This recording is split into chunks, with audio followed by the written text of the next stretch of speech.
Sorry. పర్లేదు, పడుకోండి పడుకోండి. No no it's okay. Mahalakshmi garu, మిమ్మల్ని నేను మాట అడుగుతాను. మీరు ఇంత సూపర్గా కత్తిలా ఉంటారు కదా. What?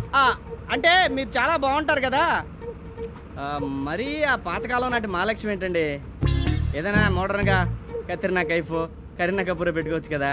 జాతకం ప్రకారం పెట్టారండి. ఓ అనుకున్నా అలాగే జరిగి ఉంటుందని. నేను మాత్రం మిమ్మల్ని షార్ట్ కట్లో మహా అని పిలుస్తాను. మరి మిమ్మల్ని షార్ట్ కట్ లో వీపీ అనొచ్చా సార్? ఇదిగో, నీకు అవసరం అంటే. అయినా మా వంశం గురించి మీరు ఏమనుకుంటున్నారా? నీకేముంది?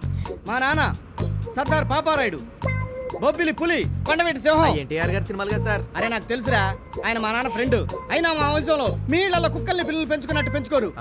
మేము ఆఫ్రికన్ సింహాలు, శ్రీలంక టైగర్స్ మాత్రమే పెంచుకుంటావురా. అవి ఉరుములు సార్. ఎక్కడైనా ఆఫ్రికన్ పులులు సింహాలు పెంచుకునే వాళ్ళు ఉరుములకు భయపడతారా సార్? అరే యదవా, నువ్వు సెటైర్లే మాకరా. నీ ఫీలింగ్ అంటే నాకు తెలుసు. పులి జంకేది ఒక అడుగు వెనక్కేసిందంటే 100 అడుగులు ముందుకేస్తారా. మనం ఆ టైపు. అయ్య బాబోయ్, మీరు అలా చూసి నవ్వారనుకోండి, నేను తట్టుకోలేదు.